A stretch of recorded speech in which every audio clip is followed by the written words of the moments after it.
Okay, all right, perfect. So, greetings everyone. It's my pleasure to welcome all of you to the second session of the Knowledge Management for Biodiversity webinar series. My name is Abhinav, and I'll moderate this session along with my colleague Frederick Vogel. The theme of today's webinar is scaling up knowledge management to achieve the goals and targets of the Kunming-Montreal Global Biodiversity Framework. Our first presentation on this theme is on the topic supporting and enhancing biodiversity knowledge management efforts, the envisaged role of the Global Knowledge Support Service for Biodiversity, or in short, GKSSB. Our speakers for the first topics are Ms. Natasha Ali, Senior Program Officer, UNEP, World Conservation and Monitoring Center, and Mr. Grégoire Dubois, Project Leader, EC Knowledge Center for Biodiversity. Our second presentation is on the topic leveraging experience and lessons learned from knowledge management for agriculture development in Africa, which is in fact the inspiration behind the KM4B initiative. To speak on this topic, we have with us Mr. Benjamin Abugri, who is the Knowledge Management Manager for Forum for Agricultural Research in Africa. The presentations today will be followed by a short question and answer round. Before we start the presentation, I would just like to remind all the participants that this the session is being recorded through Zoom, and the recording will be made available on our webpage, the link of which is already shared in the chat window. So with this, now I hand over floor to Ms. Natasha Ali and Grégoire Dubois. Please go ahead.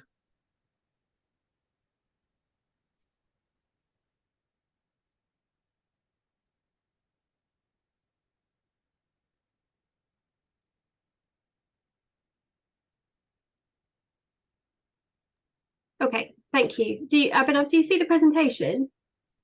Yes, Natasha. That's great, thank you. All right, thanks so much for this opportunity to talk about the Global Knowledge Support Service for Biodiversity.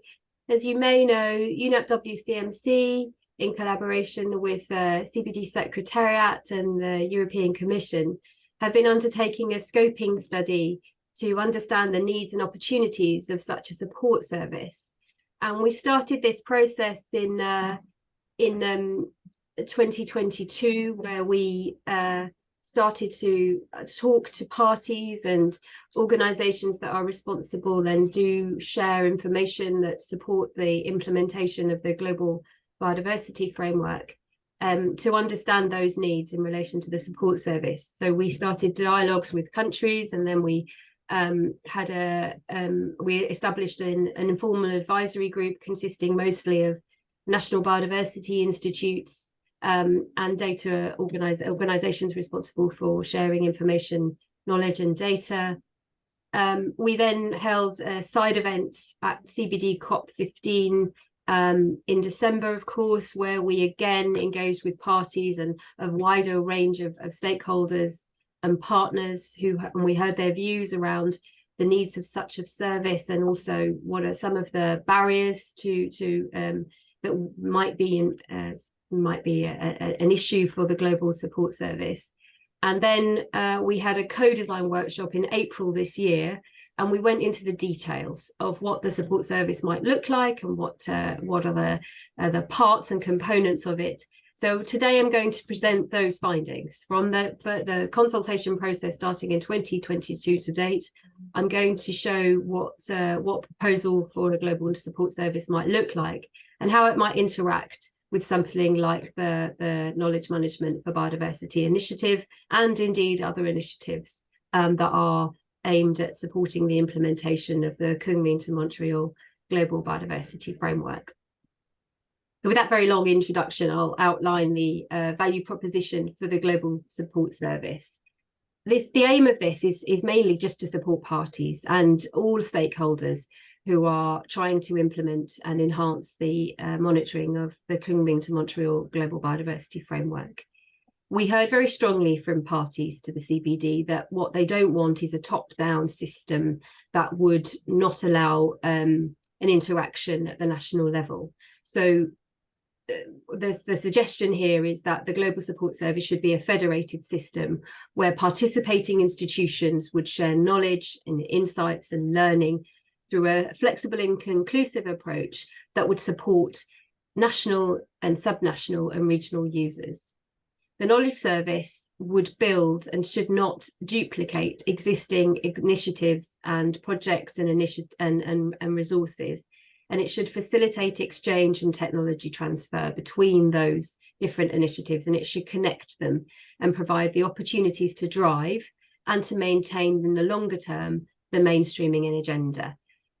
The end goal and the end benefit of the Knowledge Service is greater institutional capacity and efficiencies and increased visibility of all of the efforts of the different agencies and organisations that are implementing and monitoring the Global Biodiversity Framework. So we envisage 5 different components of a global knowledge support service. And this would include, firstly, the investment in national capacity and development of national institutions to implement and to monitor implementation at the national scale of the Global Biodiversity Framework. The second really important component is technology transfer, as I outlined in the initial slides, and the digital transformation that's required at the national level to allow exchange of information and data and knowledge. The third is enhanced data policies and standards and governance of information and knowledge that inform decision-making around the Kunming-Montreal Global Biodiversity Framework. And fourthly, some sort of knowledge bank, some sort of information about biodiversity that can better inform decision-making. And these 4 components must be underpinned by a sustainable financing mechanism for the data and knowledge which enable implementation and monitoring of the Global Biodiversity Framework. So if I now go through each of these components and how we see them contributing to the Global Knowledge Support Service.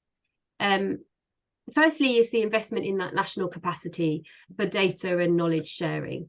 And this is, we've shown this schematic before. This is an update of the data value chain that you may be familiar with.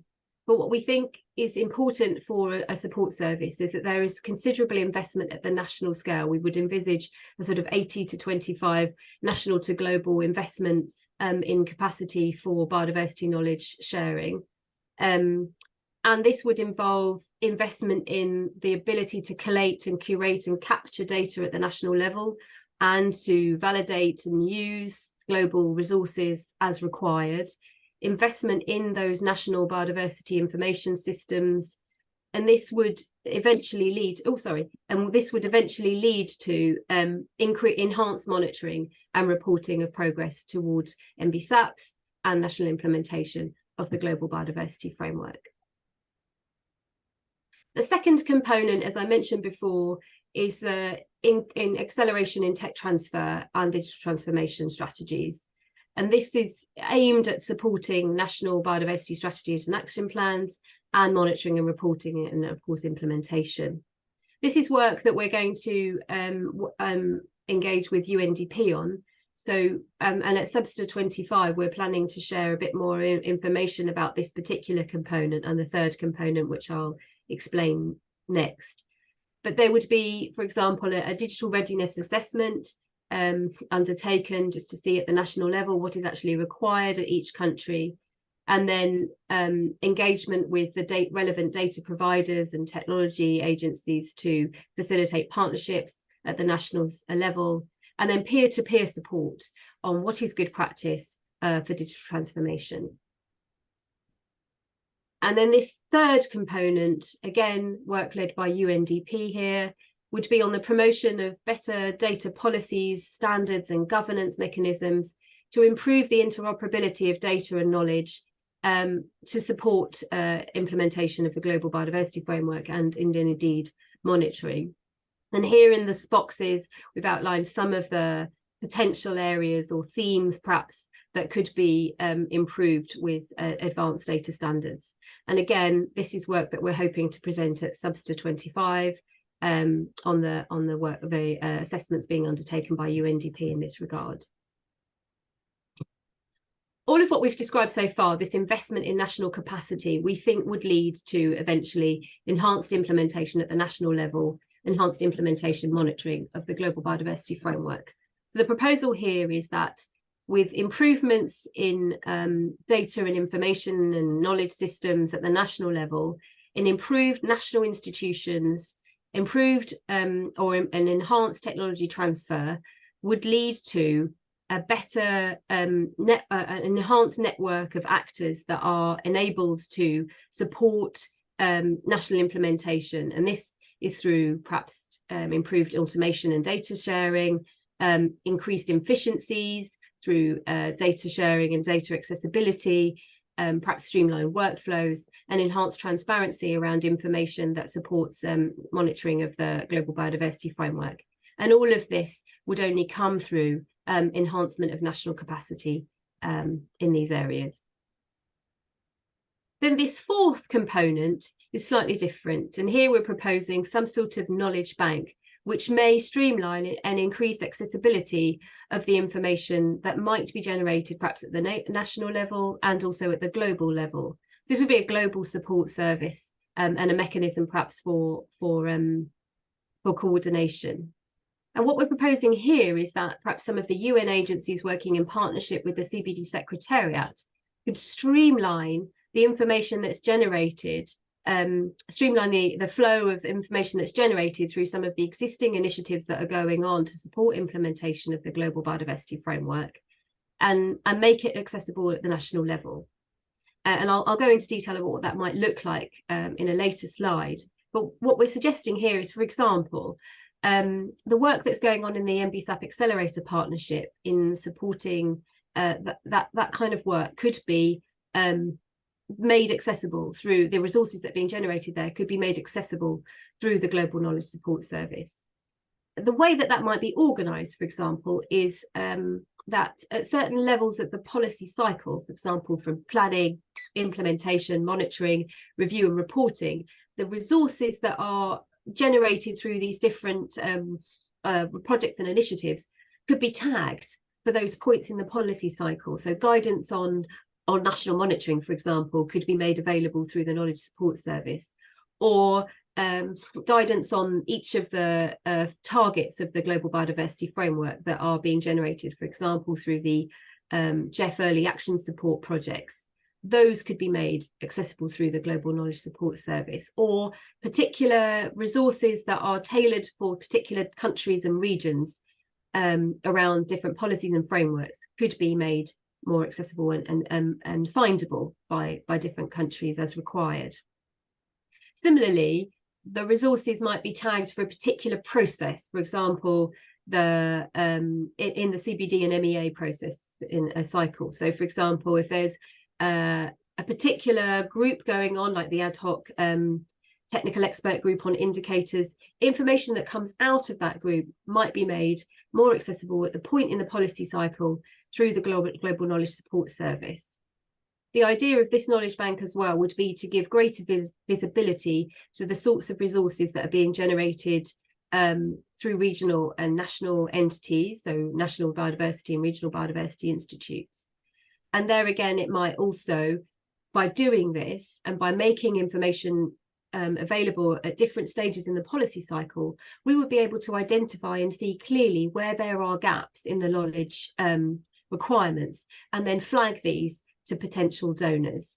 So the idea of this, of course, would just be to try and just make more accessible the types of existing resources, knowledge and expertise and organisations are already generating through the knowledge bank. And indeed, it might also provide better exchange with some of the global data providers. So, for example, on indicators, which is the area that I work on, the Biodiversity Indicators Partnership could be made more available through something like the Global Knowledge Support Service. And again, at Subster, we will try and show exactly how that might work.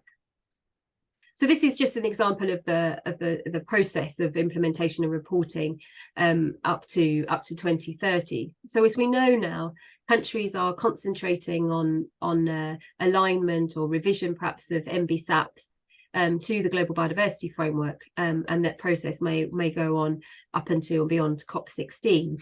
So the sorts of resources that are being generated by the NBSAP Accelerator Partnership, for example, could be made accessible through the Global Knowledge Support Service. And similarly, at other stages in the cycle, perhaps for the 7th and 8th national reporting cycles, the resources that could be made available specifically for those reasons could be tagged, for example, in the Global Knowledge Support Service. And there are other opportunities that we can think of, for example, ahead of meetings like SBSTA and SBI, ahead of those processes, or perhaps in any of the informal advisory groups that are established, or perhaps for ITBES meetings ahead of those. Those are the sorts of types of processes that the Global Knowledge Support Service might prepare information and have it readily available for those things. And then the 5th, and by no means the last or final component of the Global Biodiversity Knowledge Support Service would be this idea of a requirement of the support service would be that it must advocate for sustainable financing for biodiversity data and knowledge that informs decision making around the global biodiversity framework. So as I mentioned, we would envisage an investment of around 85 to 15% for national and global efforts. That sort of discussion with donors, I think, needs to happen quite rapidly. And although, of course, we want to connect with and link to existing initiatives and programme cycles, I think there needs to be further consultation around the sustainable financing of this support service and, of course, the implementation of the global framework more generally. On the GKSSB, the first consultations on sustainable financing are going to happen later this year, and then we'll have our first in-person meeting with donors in Q1 of 2024.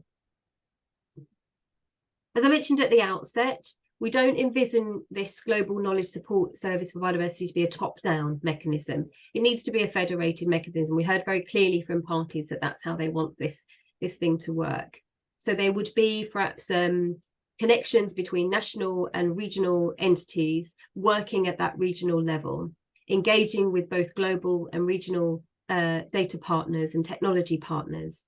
There would also be support through the global knowledge bank that we described from institutional partners, FAO, UNDP, UNEP, UNSD, and the CBD Secretariat, and perhaps a coordination support provided. And then, of course, that funding support that at the global scale, national and regional scale. We showed this diagram at COP15 and we've updated it slightly. But what we've tried to map out here is some of the ongoing initiatives and how it might interact with the Knowledge Support Service. So this bottom box here is the Knowledge Support Service and the Knowledge Bank, trying to make more accessible some of the information and knowledge that's coming out of the various initiatives. And I've highlighted here, what have I done? And I've highlighted here the Knowledge Management for Biodiversity Initiative. Again, one of those initiatives that could interact with the Global Knowledge Support Service, and we really need to think about how this might happen. And the information that's flowing out of that could be made accessible through the GKSSB. But that's just one of the examples of the way that could happen. And of course, there are many existing tools and platforms and data that's already being generated, for example, through UN Biodiversity Lab and others, and Global Forest and Global Resources Watch and others, that could be made accessible to different periods within the policy cycle through the Global Knowledge Support Service. And the proposed governance model that we have derived would be that there should be some sort of steering committee just at the global level. And that should be composed of, in our view, national institutes mainly. So here we've listed some of the ones that have been involved in the discussions to date, and the National Biodiversity Institutes that we've been engaging with, but of course it should be broader because it has to have a national focus. And then, of course, regional institutions, and here we've listed some of the ones that we've been engaging with, such as ASEAN, SPREP, and others, and the European Union. The secretariats of MEAs, including, of course, the CBD, and the UN partners that might be involved at the global level through the Knowledge Bank and others. Donors having an ex officio role in that, and a secretariat function. And finally, I just wanted to talk about how we might engage with other initiatives, because this is something that's come up in the questions on the Global Knowledge Support Service. And again, as I mentioned at the beginning, we don't envisage this taking over or duplicating or ignoring the other initiatives. Indeed, it needs to work with those and to try and complement the activities of those. And we need to think a little bit more about this. And we've listed some, it's not a fully comprehensive list, some of the initiatives that we're trying to sort of set this out for. And at Subster, we're going to try and think more about how we'll engage with some of these initiatives that we've listed here. We put some thought into this. I've a particular interest in biodiversity monitoring, so I've just been trying to think about how some of the existing projects, such as the NBSAF Accelerator Partnership and the BIP support to national monitoring systems, might engage with the Knowledge Support Service, and indeed some of the political processes, such as the Informal Advisory Group on Scientific and Technical Cooperation, and those regional support and sub-regional support centres, how that might engage here. We need to do a little bit of further thinking around that and present that perhaps at Subster as well, and some of the existing projects that look at national capacity on monitoring. So if you'd like some more information, this presentation we'll put on our website, which is on the slide here, and hopefully you can view this presentation again. We've submitted a side event application for Subster 25, and we hope to provide information there, and if not, we'll post more information on the website.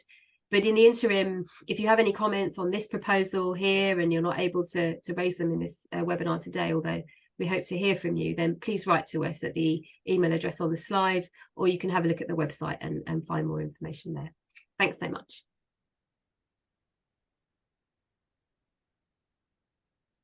Thank you, Natasha. Grégoire, would you also like to step in? Thanks very much, Abhinav. Let me share my screen, which is disabled. I hope you can change that. I think Natasha needs to stop sharing her screen. Yes, Natasha. Yes, Grégoire, it should be available for you for sharing now.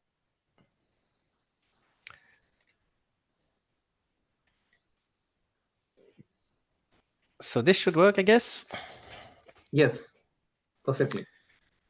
Thank you. So indeed, I wanted to add a few words to Natasha's presentation. I'm Grégoire Dubois. I'm working at the Joint Research Center of the European Commission, where I'm managing the Knowledge Center for Biodiversity.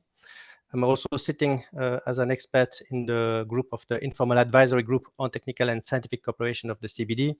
And I actually work on a weekly, daily basis with the WCMC and the Secretariat in trying to support this idea of a global knowledge support service. This is not something new, to be honest. We have been working for the last 20 years in trying to bring together the key actors. And we constantly realize there's a huge challenge in that nobody has and the mandate and the scientific competences, thus the technical capacity and the funding to really provide all the information that is required for biodiversity, and especially for the global biodiversity framework. We have here 23 targets with many more indicators.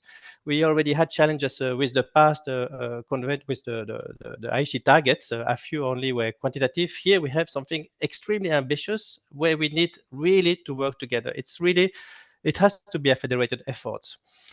We have to work with the existing institutions. We don't want to reinvent the wheel. We have a massive community of scientists, but very fragmented in terms of competences, marine, terrestrial, all the different ecosystems, but it's about biodiversity finance, it's about social data sets, economic data sets. So we need to bring this in a coherent way. More than ever, we have platforms growing like mushrooms with new data, with new information, or packaging these things differently. And the landscape is becoming so complicated that we really need to have support from the technological side to really make sure that everybody can have access and process their own data sets so that they are really in control of the information that they're supposed to report on. And this is something that most of us cannot do alone without a strong technical support. And then last but not least, the funding is absolutely key to make sure that all these other elements can really be not only happening, but are also sustainable over time. So nobody can pretend to have all these 4 critical elements together in the context of the global biodiversity framework. So this collective approach, this is this idea with this global knowledge support service. Again, it's really stressing the word the service. We have already proposed, it's there in COP15. The knowledge management will be organized around regional hubs that will be supporting the countries, the parties, to report on the global biodiversity. Everybody will have different challenges. The regions are all different. The issues are all different. So we need to be sure that we respect the specificities, that we support more effectively the specificities. So this is a huge opportunity, actually, in terms of working together to really reinforce the collaboration and as well to be more specific in the support that we will provide. So we have an infinite number of configurations because we are calling for regional centers, a global center, sub-regional centers. There are already many sub-regional and regional initiatives, but they all cover elements of the global biodiversity framework. Certain organizations will deal with agricultural data, others will deal with pure biodiversity observation, others with remote sensing or social data. So how can we bring all these layers together? Because this is a 2-dimensional layer that I'm showing here that can be really complicated. We are speaking about multi-layers because of the so many variables of the global biodiversity framework. So this federation, bringing together all these actors, require coordination.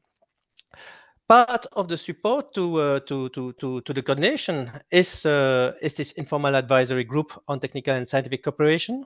I've put here the link in the slides, but I'm sure we can put them as well in the chat. It's a group of basically 33 members, 19 parties, 14 organizations. It's subdivided in 3 streams: capacity building and development, technical and scientific cooperation, and knowledge management. So this informal ad hoc group is there to provide advice. It's advice on practical measure. I highlighted the elements which I think are the most important right now, is to make sure that what is proposed is something that will allow us to move with concrete deliverables, with concrete steps. It's about tools, opportunities to promote and facilitate technical and scientific cooperation. And these are really not always people often put these 2 elements in the same bucket, but these are not the same problems. The technology transfer, the capacity to process certain things are really something that is increasingly challenging. So all these things need to be brought in a coherent way. We have this advisory group that can help in a number of this, dealing with a number of these problems. To give you a few examples, at the moment, the knowledge management team is basically building, of course, on what is existing. As I said before, it's really important that we look at what we already have and further develop on that. There has been, for example, already a review or compendia of the global knowledge sources that is relevant to the global biodiversity framework. But we need to have, it's a complicated landscape, and it's one that needs to be updated regularly. So this report, typically, it's a report, whether it's from March 2018, it needs to be updated. It needs to become a real tool for helping us move forward, which are from all these initiatives that have already been documented, those that can cover target 1, 6, and 23, for example. So we don't know that. We need to really remap this knowledge landscape in terms of the links that it has, or potential links that it may have with the 23 targets. What are the gaps in terms of knowledge, at the country level, at the regional level? So these are all things that have not been extracted from the previous exercise, and we will have the opportunity at Substat to basically update this existing compendia, really consolidated as a tool, as a database that can be queried, analyzed, for ensuring the best support where it's really needed. Also, what is important here is that I would say we have the perfect constellation in terms of stars, where we have IBES moving forwards with task forces, the CBD task forces. Everybody is encountering similar problems in terms of resources, in terms of competences. So we here increase the dialogue between these different conventions, also with CITES, the CMS. Everybody is reporting usually on the same issues using the same data, but it's extremely, it's a big burden on the reporting officers. So how can we make sure that all this knowledge that is available, that is required by the Global Biodiversity Framework, can really flow in such a way that it can be reused by other multilateral environmental agreements? So these are the kind of things that we will try to address with this informal ad hoc group. I think we all are quite aligned also in terms of scaling up the ambition that we have in terms of not only making the tools and the data available to everyone, but really making sure that these informations are respecting all the ethical requirements, so that all the information that is used for decision making are respecting the fair and care principles. We want to have transparent decision processes. And there again, this is also something, a backbone of IPBES. I was sitting in this task force on data and knowledge until actually IPBES 10 that was closing my mandate. We are doing the same work there. We try to make information accessible. We provide codes to help people make information as easily retrievable and reusable by everyone, to make sure that we all speak the same language and that we can basically consolidate our common knowledge in the most effective way. But there's still a long way to go. As I said, we really need to make sure that there is more coordination, more exchanges between these different bodies. There's been a good example actually about the benefit of working more closely together by sitting in these two different task forces, in the AG and the one on IPBES. A lot of work has been done on improving information on how to capture indigenous knowledge by this task on IPBES. So we reuse that in the EIG. Now we can reuse that for making sure that we can be more effective in regarding this aspect. But this is one of the many aspects. Just to highlight again the need to really bring all these conventions together and putting our energy and resources together. Then last but not least, I wanted to share some personal thoughts on the basis of this knowledge center that I'm managing for biodiversity. It's in many aspects, I see similar issues. It looks extremely complicated, and it is complicated. We have a complex landscapes of parties, then of different knowledge providers, of NGOs that are actually key actors in providing essential data on biodiversity. So how can we interact with this? So here I gave I tried to represent the current knowledge landscape and the governance around this biodiversity knowledge landscape in the European Union.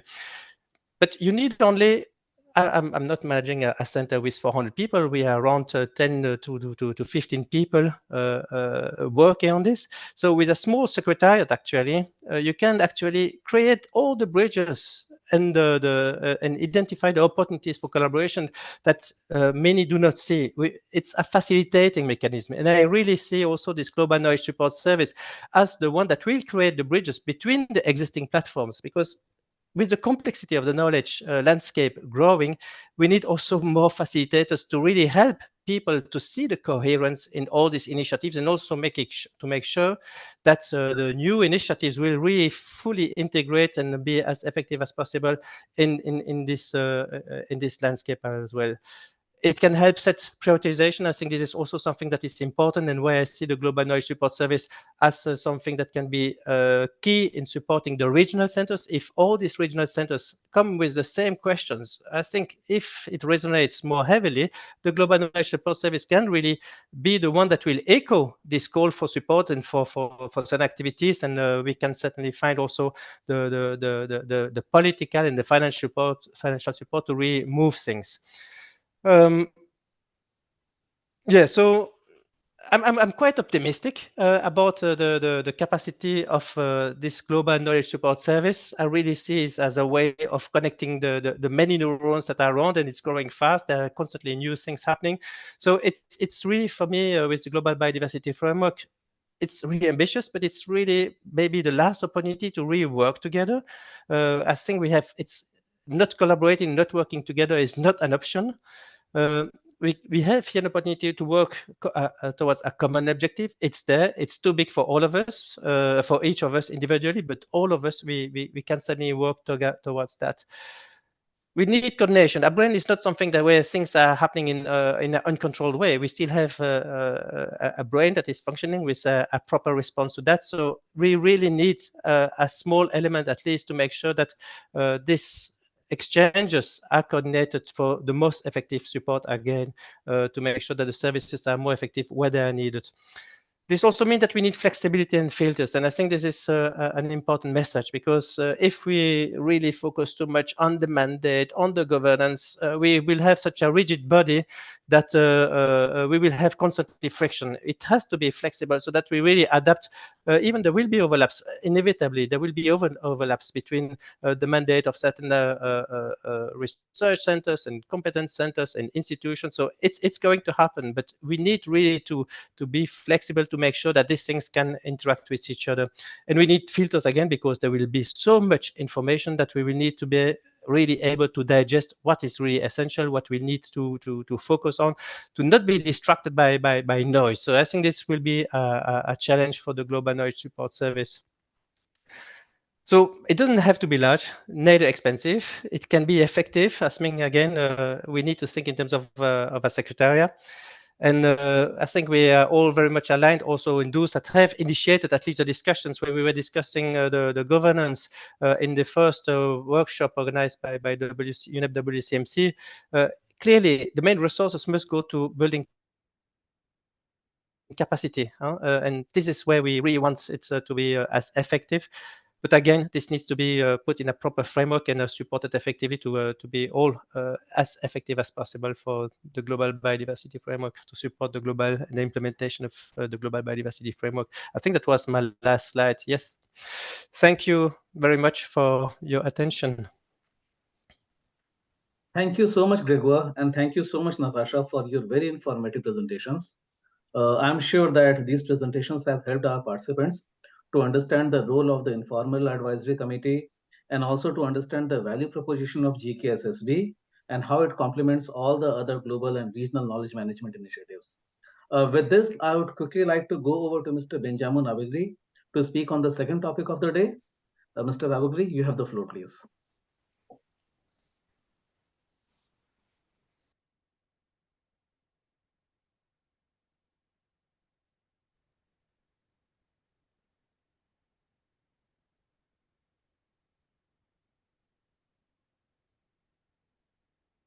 Okay, so thank you very much. I hope you can hear me. Yes. And you can see my screen. Yes. Okay, thank you so much. So my name is Benjamin Abugri, and I work for the Forum for Agricultural Research in Africa as the Knowledge Management, Learning and Communications Lead Specialist. And it's a great privilege to be part of this team and to share a few lessons, or to share our experiences over the years managing knowledge management within the agriculture space in the continent of Africa. So I want to thank the team at CBE, and then especially to Eri for this opportunity. And then also to thank the knowledge management for a knowledge partnership, the K4DP, for, the opportunity that we have had in terms of linking, converging and getting to know each other. So I'm really very excited to make this presentation. Please pardon me, my voice is not so good because of some little cold, but I think I will be able to make it. Yes, so I'm going to talk about the experiences and lessons learned from the implementation of the Knowledge Management for Agriculture Development Challenge, the development agenda in Africa. And the outline of my presentation will look at a little about my organization, at least just to help participants understand the angle that I'm coming from, and then to talk about the agenda for knowledge management, or within which the knowledge management for agriculture development is part, and then to conclude and provide some few references. To start with, and for those of us who might not have heard about the Forum for Agricultural Research in Africa, FARA is the apex continental organization for the African Union Commission, responsible for coordinating and advocating for agricultural research for development in the African continent. It serves as the convening organization for stakeholders in the agricultural space, and it also serves as the point of focus for for relationships between African partners and partners outside of Africa. And so, if you look at the chart that is on the screen, FARA at the continental level, we work through the sub-regional organizations. In this case, we have 4.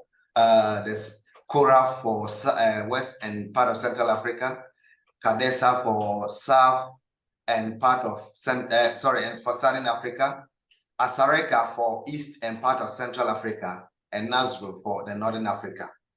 So, working through the National Agricultural Research and Innovation Systems, we are able to reach out to all the 55 countries within Africa through this particular network.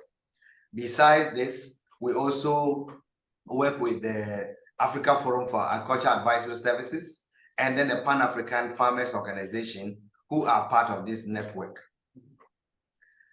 As I mentioned, the fact that FARA works as an organ of the African Union means that we work within the context of the CADEP Malabo targets. And so all our activities are geared towards supporting the achievement of the CADEP Malabo goals of doubling agricultural productivity, having post-harvest losses, and then tripling intra-Africa trade, as well as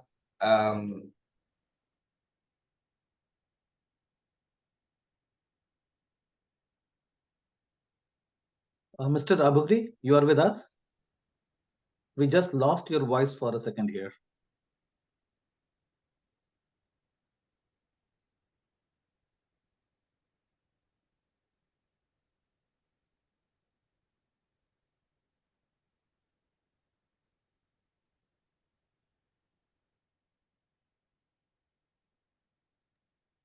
Fred, do you confirm if you can hear Mr. Abugri speaking? No, I cannot hear his frozen. Yeah, it looks like a little bit of issue from his side. Yeah, he has disconnected, so I'm hoping he will join us back soon. Meanwhile, I'd just like to make a quick announcement. I see that we have almost 130 people who have joined us for this webinar, which is fantastically a great number. And a lot of people would have many questions that they would want to post, to our panelists and speakers. So I'd request all the participants to please use the Q&A button, which is located at the bottom of your Zoom participation window, from where you can post the questions. We have already received some 6 or 7 questions that are being answered as we are proceeding ahead with the meeting. Also, many of the questions are about whether the presentation will be shared and at what time it will be shared. So I'd just like to inform to all the participants that the presentations for both the topics will be uploaded on our webinar page, the link of which I'll share shortly now. And also the video of this entire webinar will also be uploaded over there. You can also find the previous recordings of the previous webinars and the presentations on that web page. Fred, is it possible for you to just quickly check on WhatsApp with Mr. Abugri if he is able to join in?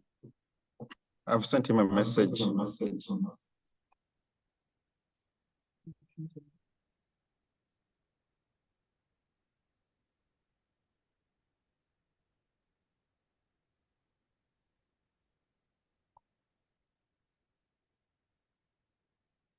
Fred, I think, Abhinav, I think we can start responding to some of the questions as we wait for Benjamin to come back.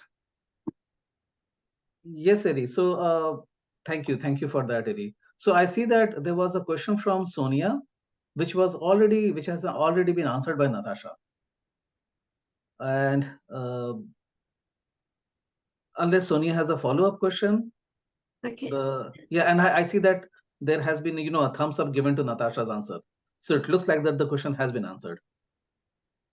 Abhinav, I'm quite happy to embellish that brief response. So I think the idea of this is that the Global Knowledge Support Service is meant to support countries with their national capacity issues. So there are various initiatives ongoing at the moment to address the capacity gaps around, to assess, the capacity gaps around implementation of the various goals and targets of the Kunming-Montreal Global Biodiversity Framework.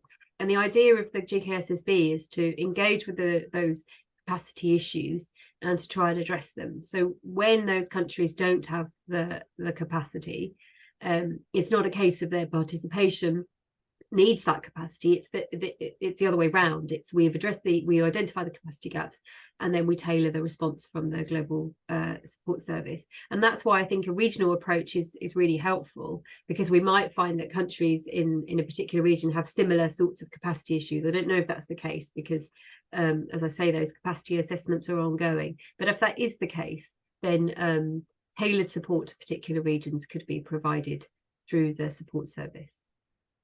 If I may, while I have the floor, there was another question which I said I would answer live, but I was actually meaning to put in the chat. And it was on how agencies can engage. It was from Yanina, and it was how organisations and individual researchers can support the initiative. I think, Yanina, that needs a little bit more consideration on the individual basis. We've certainly been engaging with organisations. It might be that at the regional or national level, there might be a need, for example, for individual researchers to engage there. And it might be a sort of matchmaking service that we identify experts in the field in particular regions that might work with countries or provide information and support to countries. It might be that way around of doing it, but I think it needs a bit more consideration, and we'd be happy to engage a bit further on how that might work. Thanks, Abhinav. Thank you so much, Natasha. I can also see. Yes. Abhinav, if I could compliment what Natasha said, I think research institutions can already start working very closely with the national focal points in the process of the development or revision of the national biodiversity strategies and action plans. The parties are looking for information, data, and knowledge that they can use to inform this process. And of course, as the GKSSB is being established, already you can engage with your national focal points. And eventually, once the GKSSB is fully operational, then this coordination could be done through this the support service. But already you have opportunity to work with the national focal points. And we can provide the contacts if you wish. You can just send us an email, and we'll be able to link you up with the relevant contact points in national focal points. Thank you. Thank you, Eddie. Grégoire, you have your hand up. Please go ahead. Yes, I also put in the chat that we have in this website about the Global Knowledge Support Service, where we had a call for expression of interest to engage with us, and people are still invited, institutions are still invited to sign on that, at least to be informed and to show that we want to co-design. So that's also a way of engaging with us. Thank you. Thank you so much, Grégoire. Welcome back, Mr. Abugri. We had taken the interval to answer some of the questions from our participants. We can see you, Mr. Abugri. We can't hear you. Yes. Can you hear me now? Yes. Okay. Thank you so much. And my apologies. We just had a very heavy rain started, and it took our power off. So I had to switch to something else. So just pardon me whilst I reshare my screen. Yeah, please go ahead.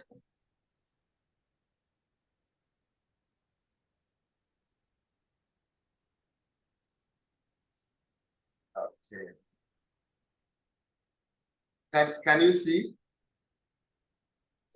Yes, I confirm. I can see your screen. Oh, okay.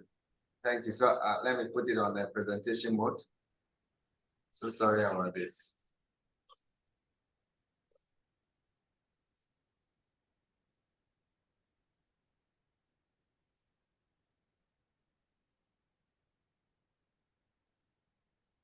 Okay. And please also pardon me if there's noise behind, because that's a downpour of rain. No, it's perfectly all right, Mr. Abugri. You know, since last 3 years of pandemic, we have learned to live and work like this. There are frequent of these occurrences. We join and sometimes all of us face some issues, technical issues which are beyond our control. So please go ahead. Thank you very much. Okay. So I was just talking about the setup of FARA as a continental organization, and I said we operate within 4 major technical clusters, and these clusters, among others, includes what we call the knowledge management, learning and communication cluster, of which I lead at the moment. It's very important to show this because the cluster functions as both a technical cluster and a support function. And so apart from implementing our core activities, we are also responsible for providing tools, services, and other support systems to the other clusters. And these are also supported by the finance and so on and so forth. Okay. So fast forward and to talk about the knowledge management for agriculture in Africa in general. So knowledge management for agriculture development involves the management of information, knowledge, and learning within the context of agriculture. And I know many of you are already familiar with this. So our goal as a continental organization is to ensure that farmers, researchers, policymakers, private sector, and other stakeholders within the AR4D space are able to make informed decisions based on reliable and up-to-date knowledge and information. Specifically, we concentrate on the development and dissemination of best practices, promoting innovations, and strengthening collaborations, among others. Also, so within this context, as I indicated, we have been working since 2017. We have implemented knowledge management in different forms or in different bits and pieces until 2017, when we started the agenda to ensure that we are implementing knowledge management as a major deliverable within the FARA operations. And so in 2017, 2018, we together, and if I say we, FARA is a forum working with the sub-regional organizations and AFAS. And so we together developed what we call the Observatory for Africa Agriculture. And this is currently online. That is our knowledge hub, trying to provide access to relevant knowledge, information and data, and to promote collaborations and partnerships as a way of strengthening the knowledge ecosystem and promoting co-creation among partners within the agricultural space. We have been working on this, and we have been developing and improving upon it within the context of ensuring that we're able to link to the right knowledge resources and tools. We're able to advance recommender systems to be able to even provide leads to other content of knowledge. And also, we are currently around at the stage of implementing interoperability among the knowledge and information systems within these CADEP SP4 institutions. Again, whilst we try to improve upon the system, we realized that there was the need as a continental organization to be able to drive a lot of the things within the agricultural space and to provide a clear roadmap on what we all stand to gain, or what we can build in synergy among the AR4D stakeholders on knowledge management. And so in 2020, we converged at a place we call the Akosombo, and with a number of experts from major institutions within the continent, and we developed what we call the Akosombo Integration Agenda. This agenda seeks to bring harmony, also bring coordination among practitioners and institutions within the AR4D space.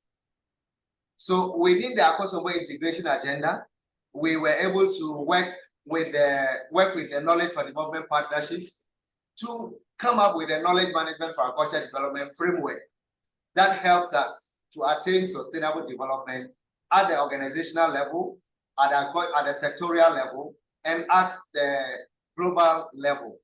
And this, I'm not going to talk much about this framework. It is available online. I'll share this presentation as well. Within this Akosombo Integration Agenda, we collectively agreed as continental key players in the knowledge ecosystem that if we are able to work together within a harmonized knowledge management approaches that are targeted, systematic, and integrated, we will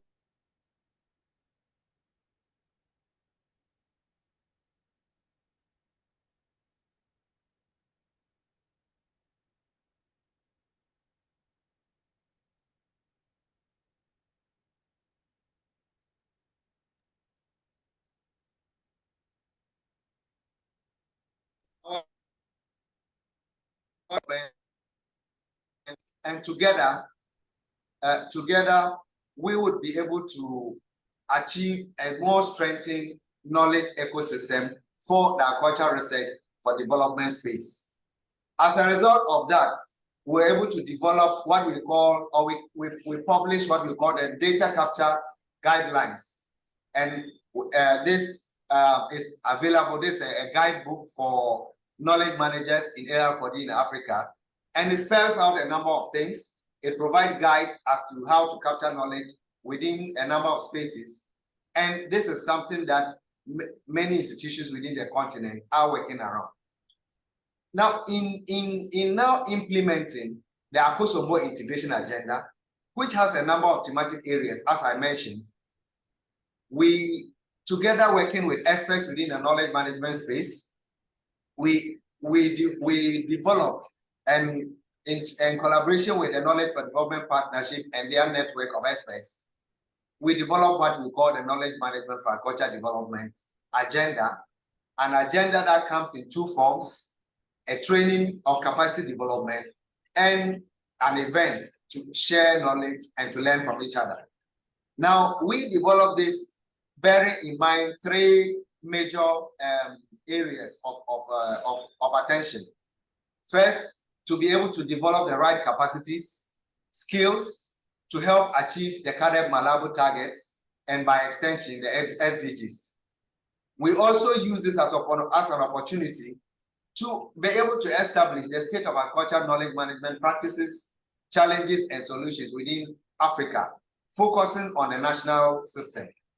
Again, we also try to use this as a tool for influencing policy, to be able to use knowledge management as a tool, and also to allow knowledge management to be able to be mainstreamed within the policy frameworks in the countries within Africa. So the Knowledge Management for Agriculture Development Challenge, or the Agenda for Agriculture in Africa, has always been organized as a joint program. And it's an annual joint program led by FARA and implemented together with the regional partners and other continental partners, with technical support from the Knowledge for Development Partnership. It is a very important platform for us because it allows our participants to learn about knowledge management, to learn about knowledge societies, and are able to together co-create knowledge. And I'll be demonstrating some of these things as I move forward. They are able to master key challenges in knowledge management, and I will demonstrate also how the amount of knowledge products or content that has been generated by these groups. Now, they have also used that opportunity to develop national knowledge management policies, as well as organizational knowledge management strategies for their countries, for their institutions, and for their networks. As a result, so far, working together with the Knowledge for Development Partnership and its affiliated School of Knowledge Sciences in a number of universities, and for Africa, I'll mention Makerere University and the International University of Management in Namibia, we have been able to certify 55 knowledge managers, largely from the National Research Institutes. We have been able to develop 28 knowledge management strategies for organizations led by the representatives of these organizations, as well as 21 country knowledge management policies. And these are at various stages of implementations. We have also been able to successfully organize, let's say, 3 knowledge management for agriculture development conferences, because we see this as an annual program, and we find the conference as the place that every participant is able to demonstrate the amount of co-creation, the amount of learning, and the amount of content they have been able to produce. And all these are available online on the Knowledge Management for Agriculture Development site, as I've shown. Some of the key deliverables within the Knowledge Management Challenge that has been organized at the agriculture space in Africa is currently being used to strengthen the knowledge ecosystem within the continent. In 2021, the Knowledge Management Challenge developed what we call the Accra Declaration, and this was done through the 2021 conference. Now, within the Accra Declaration, we're able to develop the agenda for knowledge management within the continent.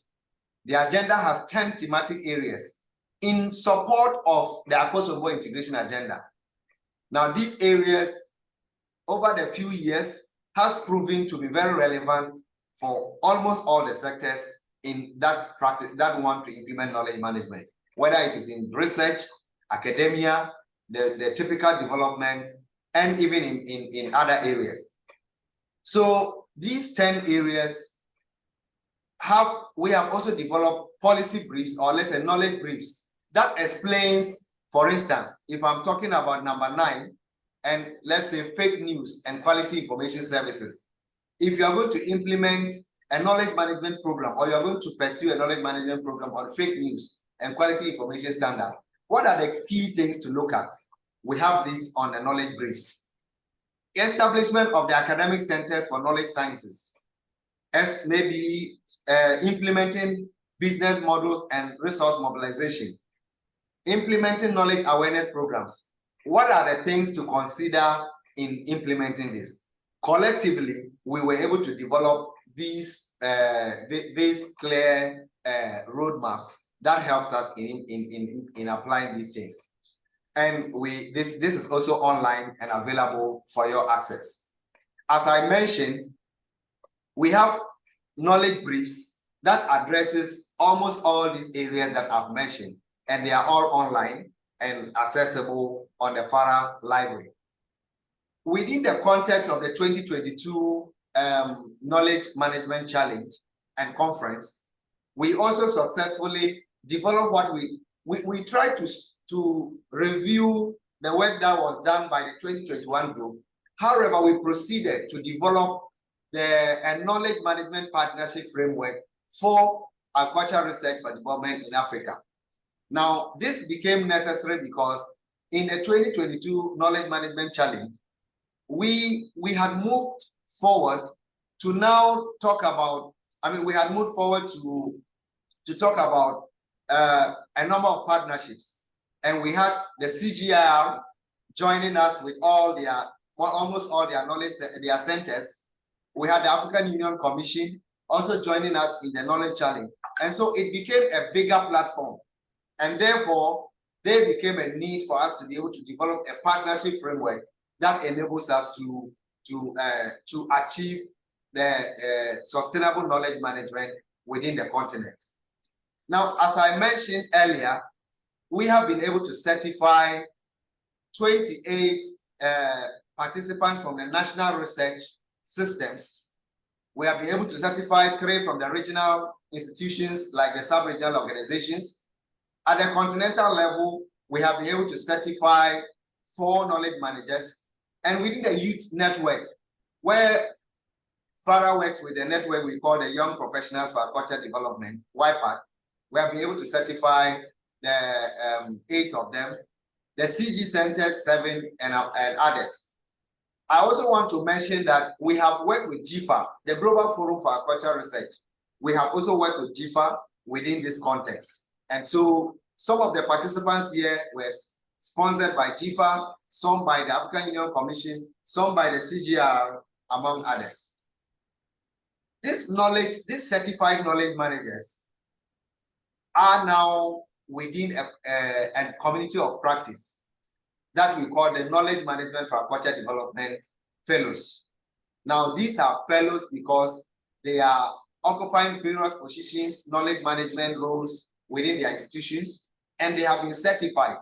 And so, apart from engaging on WhatsApp, which is a bit more informal, we have a formal knowledge management committee of practice for agriculture within the continent.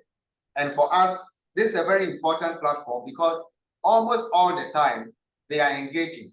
They are engaging on one topic or the other, and they have been discussing issues, learning from each other, and we believe that this is something that, when sustained efficiently, can continue to advance the knowledge management for agriculture agenda within the continent. Now, in 2023, within the context of the annual, the agriculture, Africa Agriculture and Agribusiness Science Week in Durban, that's in June this year, we successfully signed and launched the Knowledge Management Partnership Framework, which I had mentioned earlier.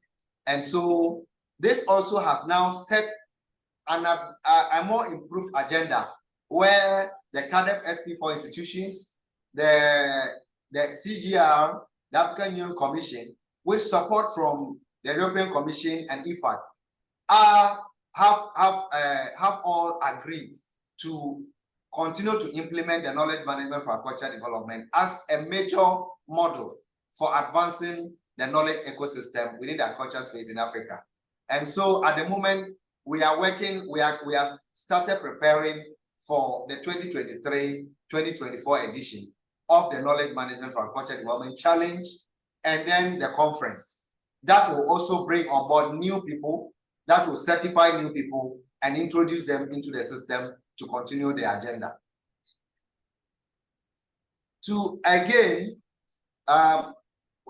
As I mentioned, we have been leveraging on a number of events to promote knowledge sharing and learning.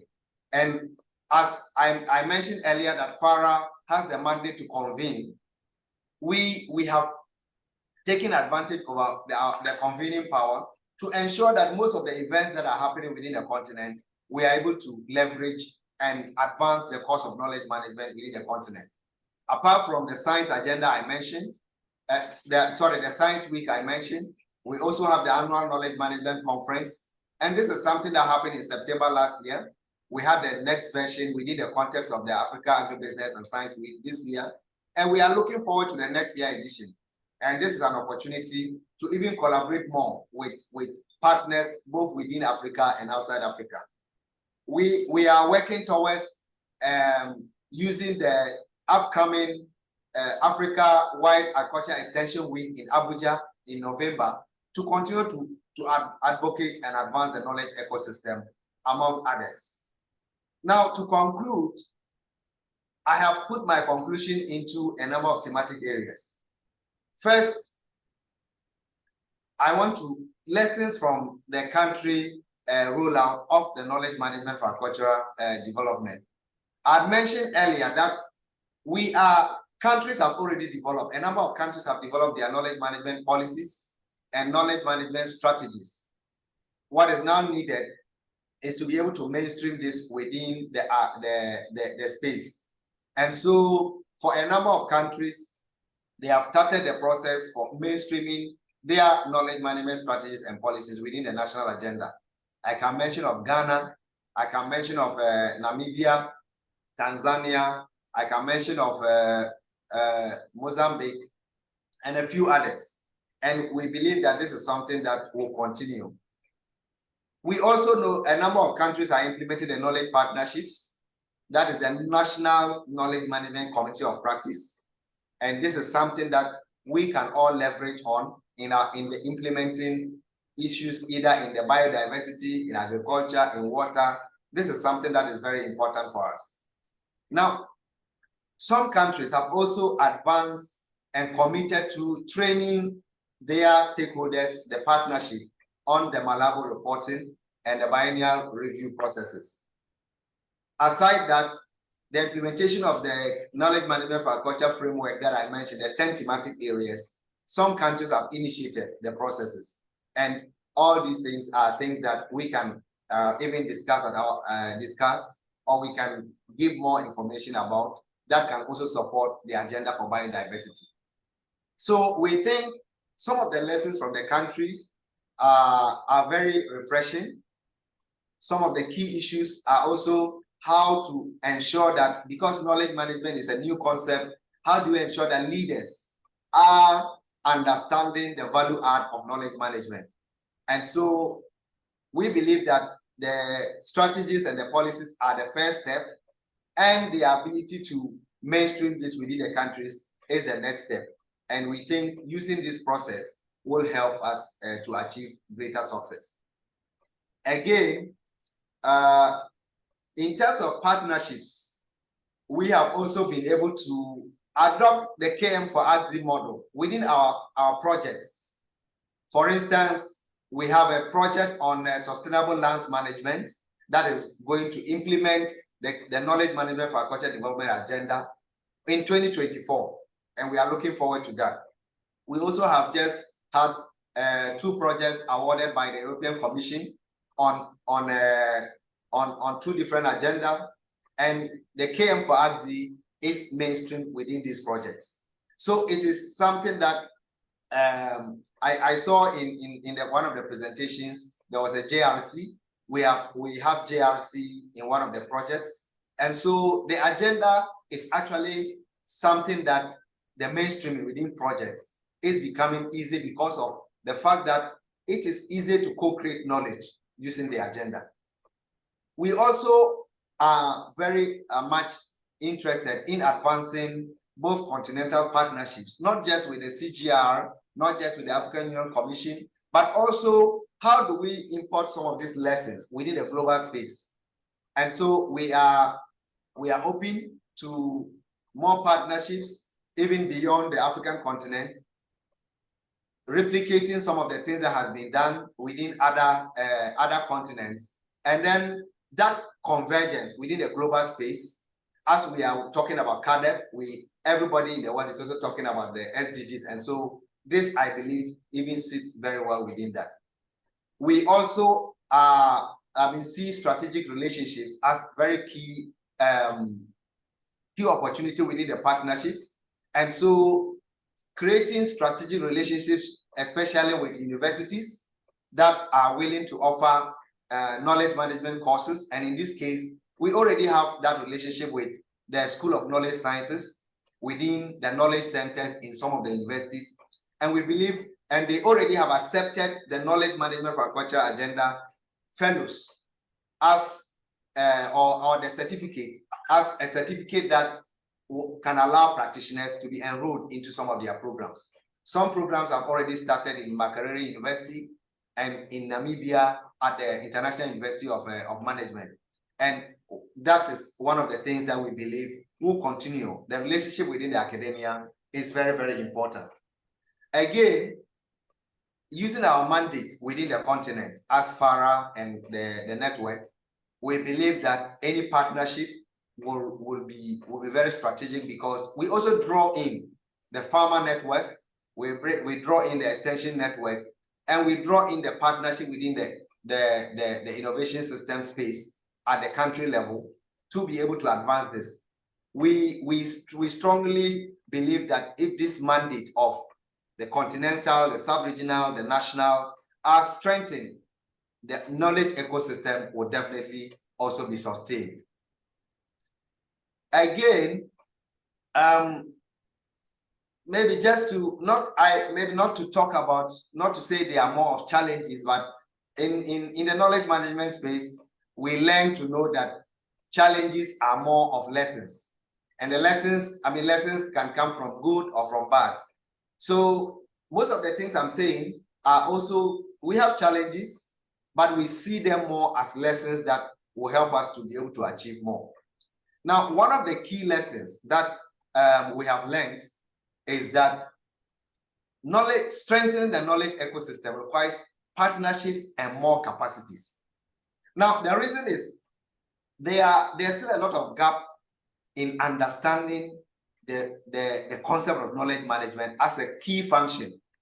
And so you find organizations mixing knowledge management with communication. You find organizations mixing knowledge management with monitoring and evaluation. You find organizations not positioning knowledge management to be able to perform its optimum function. And so this particular knowledge management for agricultural development has actually exposed some of the organizations that have participated to see the value add of knowledge management. That can even be an institution, not just to talk about a function, but as an institution. And so for us, and I will talk about that later, a bit more. For us, we are implementing the knowledge center, the Continental Knowledge Center within the unit of knowledge management in FARA to continue to support, to promote this agenda. We also think that knowledge management has taken the center stage in development and is increasingly becoming a key driver and added value function to every organization. As I mentioned in FARA implemented knowledge management in bits and pieces over the years, but from 2017 and within our renewed knowledge management institutional strategy, knowledge management has become a very key function. Again, we see the fellows, as I mentioned, the fellows are the practitioners in knowledge management who have also been certified as a key faculty for scaling knowledge management within the continent. In 2021, we trained the first batch. In 2022, we managed to get some of the first batch to serve as faculty members in 2022. In 2023, 2024, we still have those opportunities to identify those who are doing very well to come and share their stories, those who also have challenges to come and share their stories, so that we continue to advance the course of knowledge management within this space.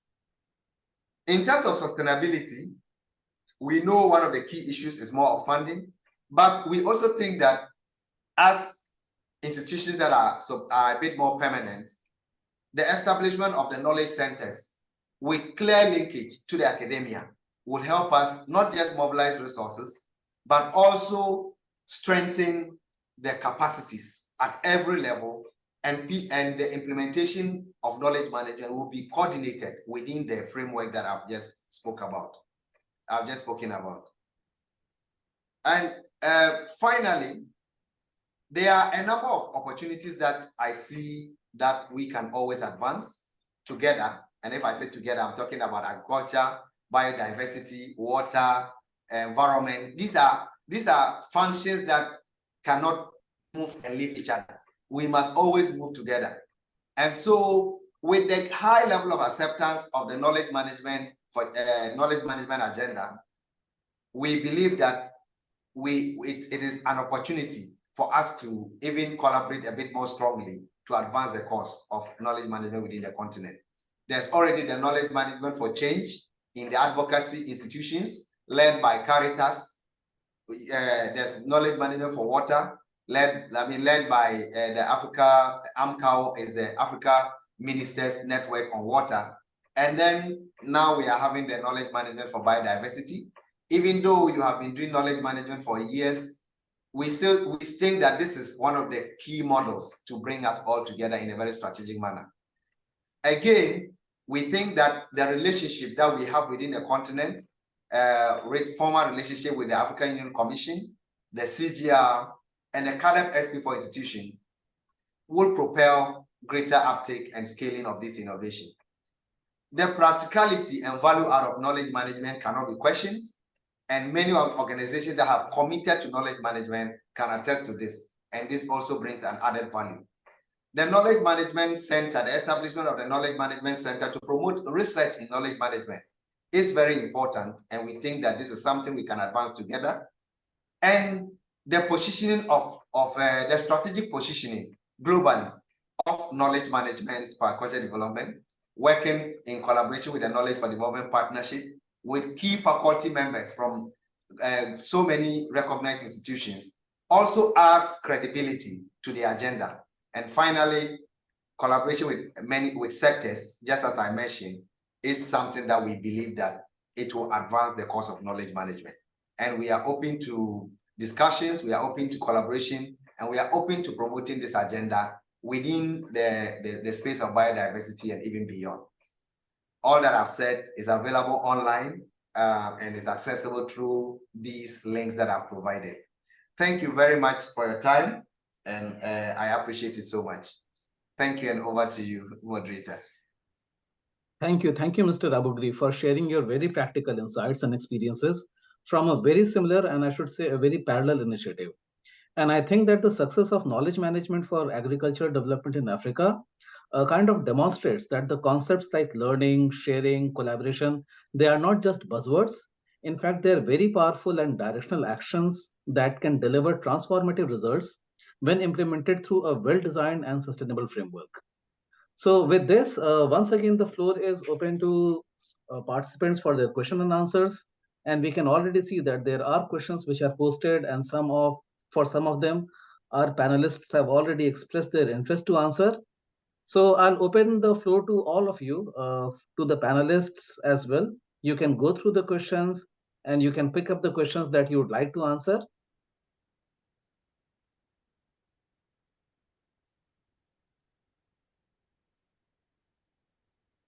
Natasha, you have expressed interest of answering question from Mr. J.S. Datuma Kamu. Yeah, thanks, Abhinav, and thank you to the previous speaker for a really engaging presentation. So there's two questions actually that he's put in the chat. The first question is on the capacity being associated with the project cycle approach, and I completely understand this concern, and it's something that's been raised to us previously, which is why I hopefully conveyed in the presentation that the intention of the Global Knowledge Support Service sustainability financing component is just about that, is about ensuring that the support service isn't just for a particular moment in time, but it is for to take us up to 2030 indeed, but also beyond that. So a sustainability element of it is absolutely a requirement of looking at the project, and it is not allocated to one particular project. And indeed, in relation to that, there are, and the other sorts of initiatives that we highlighted, I think it would perhaps be something that would be quite helpful, is that those projects that are coming to an end, the resources that they generate still remain available and accessible through the Global Knowledge Support Service. And I think because they still stand in their own right as useful guidance materials after the project closes. And then the second question was on, which is a bit more complicated, was on how you take on board the various capacity needs of the different stakeholders through an approach like a Global Knowledge Support Service. And I think that's exactly why a federated system is more appropriate, and matchmaking with the different experts and organizations that are generating the knowledge and tools and guidance that might be useful for implementation of the global biodiversity framework at national and regional levels. So I don't think you can sort of put all of the capacity needs into one boat and just say, well, it can be addressed by this. I think it might be in some cases the need for a tailored approach, or in some cases it might be that matchmaking with different organizations may be able to assist with that. Somebody had asked a question around whether or not a capacity assessment is planned through the initiative. I think what I'd said about that was that there are various ongoing other initiatives that are undertaking capacity needs assessments. For example, the GEF7 Early Action Support Project is doing that with GEF eligible countries, and there are other projects underway that are doing those assessments. But indeed, an initial step will be an assessment of national capacity, and will be engaging with those projects to better understand national capacity. Thanks. Thank you so much, Natasha. Eddie, Grégoire, would you like to expand on any of the answers that you have already given in the chat? I think Ari and myself both focused on the indigenous knowledge. I think this is were two topics that were close to our heart. I really think the setting of regional centers supported by a global knowledge support service will be actually key to really make sure that this is a topic for the regional centers to be considered, that it's important. We have, as I said in the talk before, we have care principles, we have right principles, but the care principles not only something abstract that people like to take and saying, well, we did it. We can really check whether this is really taken into account. And the fact that we have this regional center, as Natasha also just stressed, will be able to take the specificities in a much better into account because of this regional setting. So I'm quite optimistic that the proposal that we have and the proposal of the CBD actually of having a global support service with regional centers can really make this happening. It's not only going to be a scientific exercise where individuals' knowledge is going to be picked up, but we can make it happening more regularly, more effectively, and be part of the whole reporting process. It's not going to be easy, that's for sure. I think this is one of the most challenging work, and we have seen this in the past assessments of IBES, where capturing indigenous knowledge has always been tricky. We end up with patchy information where we have different ways of knowledge collected together, but there's so much lessons learned that is already out there. And I think it's the role of the regional centers supported by the global service to re-echo and pass and share the lessons learned from past experience to make sure that we can consolidate what is starting only at the moment. But yeah, I'm quite positive about that. Thank you. Maybe Eri wants to add something. Yeah, thank you. I think you've covered that extensively. I want to answer one of the questions that was on the chat, which was in regard to how we will ensure that experts and project beneficiaries funded with public money would provide the biodiversity information they collect. Of course, this is an issue that I think many institutions have been, funding agencies have been trying to address over the years, that the data collected by institutions using public funding is made publicly available. And also trying to adhere to the FAIR principles for knowledge management that are being advocated, where with information is findable, accessible, interoperable, and reusable. So we will be promoting the FAIR principles and encouraging whoever is engaging with this process, with these initiatives, to follow these principles. And if you collect data and is useful for others, making sure that you share this information for the benefit of the whole. Thank you. Thank you, Eri. And I'll take one question from the participant. The latest question has been that, can we share the list of the participants of the webinar for the purpose of networking? And that's a great question. And you'd be, I think, happy to know that we are putting up a discussion forum related to the webinar, where all the participants who have been sent the invitation, they will be able to participate in each of the threads for the webinar. The webinar will be open to everybody, and they will be able to post their questions. They would be able to interact with each other. So hopefully that would provide a collaborative and a networking mechanism for everybody who has joined in, who has registered for all these webinars, to collaborate and interface with each other.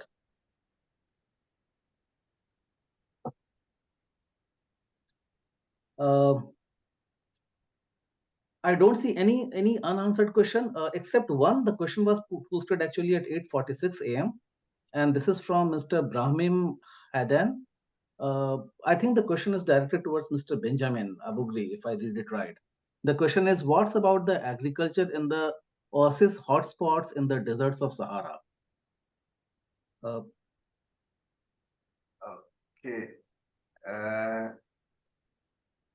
All right. So I'm trying to get a question. Please, can you come again? I'm trying to. Yes, the question is a little, this is the only information we have in the question. It says, what's about the agriculture in the Oasis hotspot in the desert of Sahara? So probably the participants want to ask about the agricultural practices or the challenges or, any kind of initiative that you have taken in that region. Okay. Yeah, thank you very much. So I think for us at FARA, like I mentioned in my initial slides, we work across the sub-Saharan Africa, which includes most of these areas. I mean, that are either desert, have deserts or the different vegetations. And so for us, we have promoted the agenda for indigenous knowledge, and within the space of even the knowledge management for agriculture development. That is what we are promoting, the co-creation, I mean, focusing on indigenous knowledge. And so the project I mentioned on the sustainable land management, for instance, the agenda is to co-create with the community members on indigenous knowledge that could either reveal certain things for implementation, as well as also provide lessons for other countries, or to learn from each other and to advance the cause of knowledge management within their space. So we try to provide a platform. Most of our initiatives are to provide a platform, the opportunity for people with knowledge to share, so that the whole continent can learn from each other and then to be able to co-create and advance the cause of knowledge management together. So this is how the way we work within FARA space. Thank you. Thank you so much, Mr. Abugri.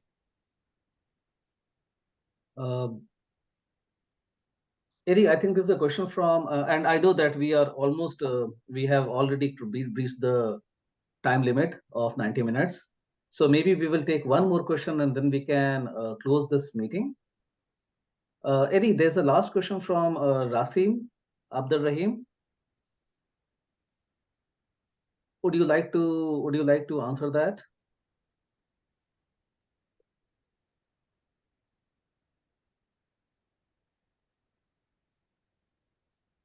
Which, sorry. The question says, you have national focal points and national coordinators, and you expect that a national KM system be in place for the CBDs, for the CBD. So if any stakeholders wishes to be part of this, he or she has to go through these channels. Is that right? Yes. Okay. Thank you. Yes, we are trying to encourage national focal points to set up these systems, the national systems, so that at the country level, these become the coordinating hubs, and any stakeholder within the country can engage with this established national institutional system for managing biodiversity-related data, information, and knowledge. To support the NBSAP for that country, but also to contribute to the global efforts of sharing knowledge to support implementation of the GBF. So, of course, it's not mandatory, but we would be encouraging all key stakeholders at the national level to engage with the focal points or with the system that each country is going to set up for coordinating the collection and management and sharing of biodiversity-related information, data, and knowledge. Thank you.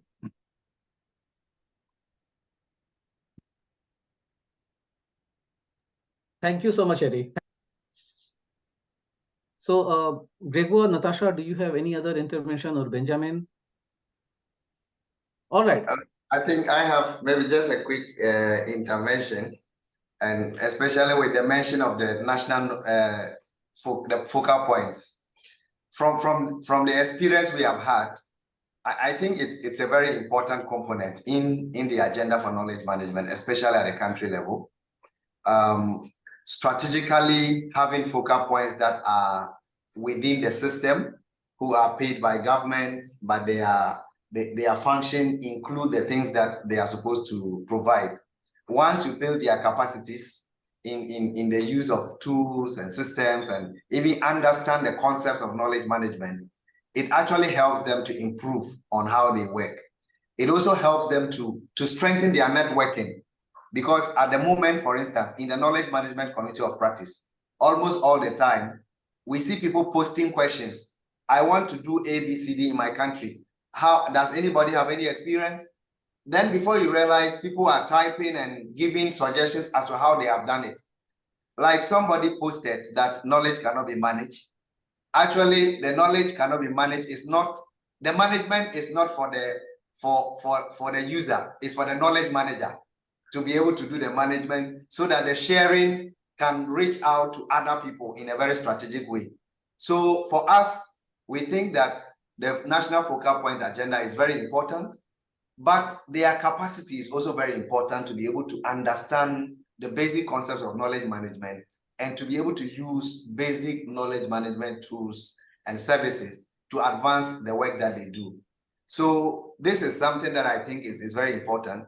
I also think that for maybe as we for countries like maybe in Africa that already have started something in agriculture in terms of developing their national knowledge management policy, we can also provide that information so that if there's an agenda in the country, you want to have a knowledge management strategy that guides, you can already look at what is in the agriculture policy or strategy and then try to see how it fits within the biodiversity, so that you don't end up trying to develop something so new that will take you a whole lot of space. Meanwhile, there is a model that you can easily maybe just adapt from or to just modify to suit the biodiversity. So these are just the 2 key points that I want to mention. Thank you very much. Thank you, Benjamin. So once again, I'll thank Grégoire, Natasha, and Eri and Benjamin for all the very useful presentations and insights that they provided to all the participants. With this, I think we can close this webinar.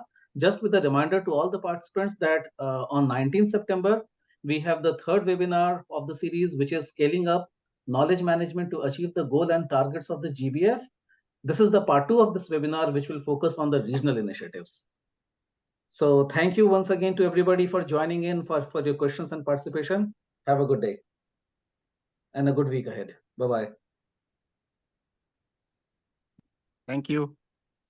Thank you.